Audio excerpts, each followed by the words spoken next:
Donc on va poser donc le moniteur IdeMon 710 HDE QSF, donc moniteur sans fil dans le véhicule. Donc pour installer le moniteur, j'ai d'abord besoin donc de mon moniteur. Voilà. Pour définir déjà l'endroit où je vais placer le moniteur. Donc je vais juste démonter les vis qui maintiennent, qui fixent l'étrier sur le moniteur. Voilà. Pour gagner un peu de liberté dans mon mouvement. Le faisceau, on verra après. Donc le moniteur, je vais le placer ici. Donc je vais retirer le moniteur du support. Je récupère juste mon support, donc qui va être ici. Donc pour fixer le support, 2 vis. Voilà, et donc on va aller chercher l'alimentation électrique du moniteur au niveau de l'alimentation de l'autoradio. Donc il suffit de retirer l'autoradio du véhicule pour avoir accès au faisceau électrique. On va enlever la prise d'antenne, on débranche l'autoradio, et donc sur l'autoradio, il y a donc sur la prise d'alimentation, vous avez une masse. On a un plus permanent, un plus après contact. Moi j'ai besoin du plus après contact. Normalement, le plus après contact doit être le fil orange. Mais on va vérifier avec un petit Matrix. On se met sur du courant continu bien sûr. Donc si vous avez un doute, si le véhicule est en 12 volts ou en 24 volts, on se met sur du 200 volts. On va se brancher sur la masse. Voilà. Il me faut la masse. Et ici j'ai donc 12 volts et le fil orange, j'ai 0. On va mettre le contact. Voilà. Et j'ai bien 12 volts sur mon fil orange. Je coupe le contact. J'ai 0 volts. Donc mon fil orange, j'ai bien le plus après contact. Donc je vais pouvoir brancher mon moniteur, l'alimentation de mon moniteur sur le plus après contact, le fil orange. Voilà, donc là, donc, le noir, ma masse, le fil orange, donc le plus 12 volts après contact.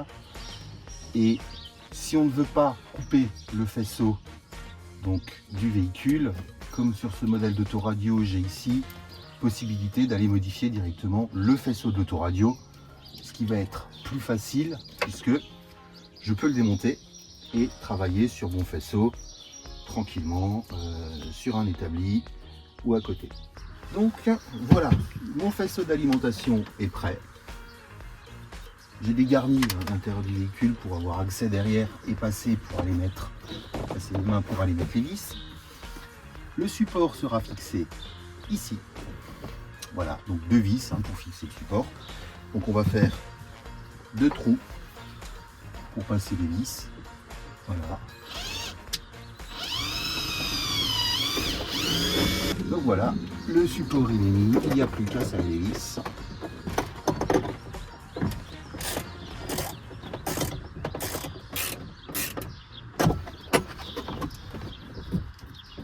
Et voilà, le support est monté. On peut mettre l'écran en place.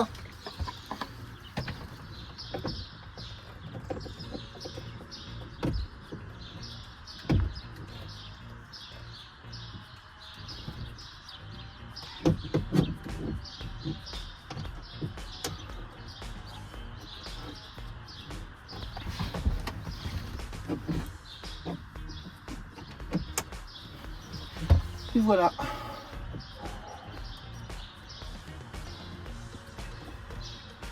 Voilà la petite antenne.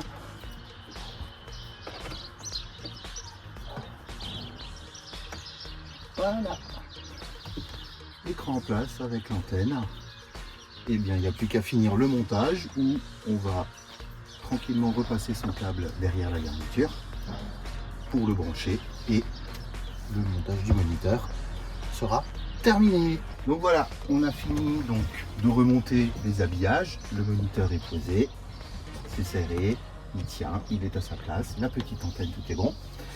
Il n'y a plus qu'à raccorder l'alimentation du moniteur. Donc ici, j'ai fait passer mes câbles. Voilà donc la prise d'alimentation de mon moniteur. La voici, petite prise ronde de broche. Sa petite sœur. Et on a juste à brancher. Donc on ne peut pas se tromper dans le sens quand on le branche, puisqu'on a il y a sur la prise un détrompeur. Donc pas d'erreur possible lorsque l'on branche les deux prises. Et on n'oublie pas le petit écrou pour verrouiller le système. Voilà, c'est verrouillé, c'est monté. Donc il n'y a plus maintenant qu'à aller rhabiller, remonter l'autoradio dans son emplacement. On ne va pas oublier bien sûr de d'accrocher les fils pour éviter que ça traîne inutilement et que ça prenne de la place pour rien. Donc on attache ces fils pour un montage plus propre et on fait attention, on n'enroule jamais un fil sur lui-même. On privilégie plutôt de faire un petit bic, un petit toval accroché. Voilà, maintenant il n'y a plus qu'à remonter. Donc ici j'ai posé la caméra sans fil, donc la IDCAM 115 HD ESF.